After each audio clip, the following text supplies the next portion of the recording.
Olá, pessoal, tudo bem com vocês? Belezinha, então. Nós nos veremos novamente quarta-feira da semana que vem. Na quinta-feira, a atividade que vocês fizeram hoje foi uma atividade simples que estava falando apenas sobre mitose e meiose. Eram 5 questões apenas. Então, eu espero que todos vocês tenham feito essa atividade. Ela vai contar lá como trabalho nesse bimestre, mas a atividade avaliativa de vocês, que é a P2, ela vai ser marcada, a P1, desculpa, ela vai ser marcada para quinta-feira da semana que vem. Na quarta-feira nós teremos a nossa aula ao vivo e aí nós vamos conversar um pouquinho melhor sobre isso, tá bom?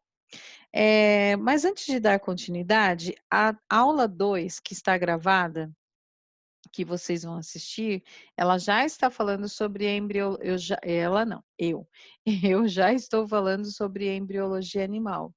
Essa parte da meiose nós chegamos su nós nem passamos por ela, mas eu vou falar nesse momento de forma superficial, e aí na aula ao vivo eu vou tirar todas as suas dúvidas e a gente retoma o assunto da meiose.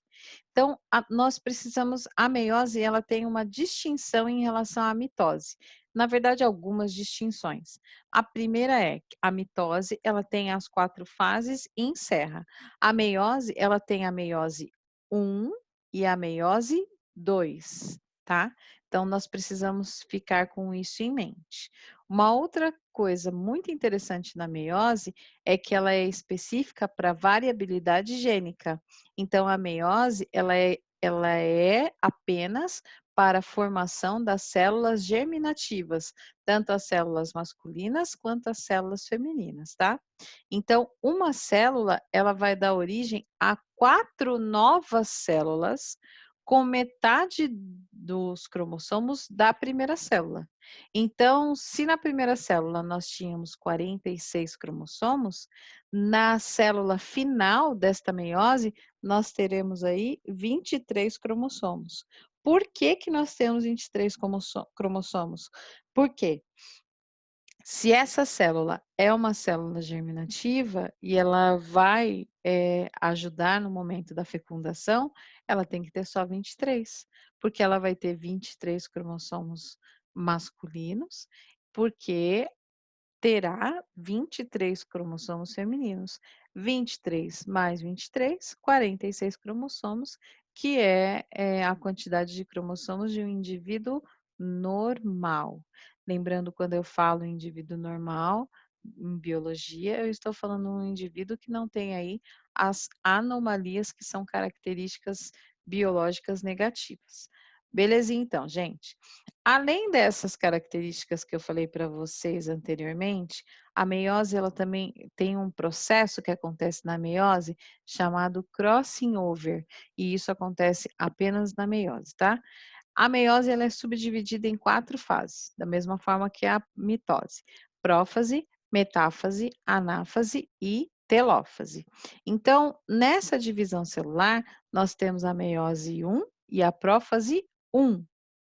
Para que acontece a prófase 1? A prófase 1, ela acontece já, com o crossing over. E o que é o crossing over? O crossing over é uma troca dos segmentos homólogos entre as cromátides homólogas, que até esse momento nós havíamos conhecido apenas as cromátides irmãs, que são aquelas que ficam unidas. Agora não, agora nós temos cromátides que não são irmãs. E nós aí sim teremos, após o crossing over, os cromossomos homólogos. Olha só como acontece o crossing over. Aqui eu tenho a chamada te tétrada cromátidica. Opa, deixa eu retornar aqui. Que é um par de cromossomos homólogos formados na prófase 1. O que acontece aqui? Vai formar um quiasma entre as cromátides adjacentes desse cromossomo homólogo. E aí, nesse momento em que acontece essa junção, ocorre a quebra e a troca dos segmentos entre essas cromátides. Ah, eu coloquei aqui mais à frente, só um segundinho, que é um uma animação que ela mostra exatamente essa parte que eu disse para vocês.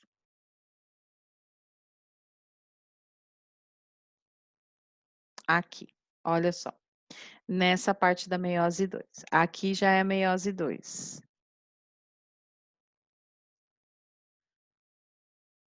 Eu quero mostrar para vocês exatamente a parte em que acontece o crossing over.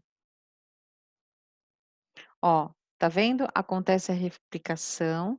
Após aconteceu ali a replicação, aí acontece o crossing over. Olha só, olha lá, as tétradas, elas se unem, levam o segmento uma da outra, e aí sim nós vamos ter 2 células diploides, tá? Deixa eu retornar aqui, para que nós possamos entender aqui um pouquinho melhor. Ok, então. Depois que aconteceu a quebra, aí nós passamos, na verdade, por algumas fases. Aí nós temos a fase do diplóteno, que é a melhor visualização desses quiasmas, que são os pontos de contato entre as cromátides, e a diacinese, que é a terminação dos quiasmas, e os quiasmas, eles vão deslizar para a extremidade dos cromossomos, aí acontece algumas consequências em relação a isso. O desaparecimento do nucleolo e a desintegração da carioteca, muito parecido com o que acontece lá na mitose, lembra? Então aqui, nós temos a tétrada cromática, aqui nessa região de baixo, e aqui nós estamos passando pelo processo de meiose 1 e prófase 1. Aqui, obviamente, são ilustrações, né, mas essa parte de cima aqui são fotos reais. Belezinha, então. Aí nós vamos para metáfase 1. A metáfase 1 vai acontecer a formação da placa metafásica dupla, é muito parecido com a mitose, né, com a primeira fase da mitose, tá bom? Vamos lá agora para a anáfase, que acontece a separação dos cromossomos homólogos e a separação desses cromossomos para os polos, da mesma maneira que acontece lá com a mitose. E aí, gente, a última fase, última não menos importante, que é a telófase 1, vai acontecer o reaparecimento dessa carioteca ou membrana nuclear, coloque da forma que você quiser, a descondensação do cromossomo e também acontece a chamada citocinese. Já na meiose 2, que é isso que é o diferencial aí entre a mitose, nós temos o desaparecimento da carioteca e do nucleolo e inicia a condensação dos cromossomos e a duplicação e migração desses centríolos. É necessário que aconteça aí essa segregação celular para que cada uma das células fique com apenas 23 cromossomos. Então, os cromossomos na metáfase 2, eles se posicionam na zona central da célula e há a formação da placa metafásica simples. Na anáfase 2, ocorre a divisão dos centríolos, as cromátides irmãs elas são separadas e a migração dos cromossomos para os polos celulares. Olha aqui, gente, tá vendo aqui? Aí vai cada um para um polo, né, para que ocorra aí a anáfase 2. E aí a telófase 2, que é a última fase, nós temos o reaparecimento da carioteca e do nucleolo, a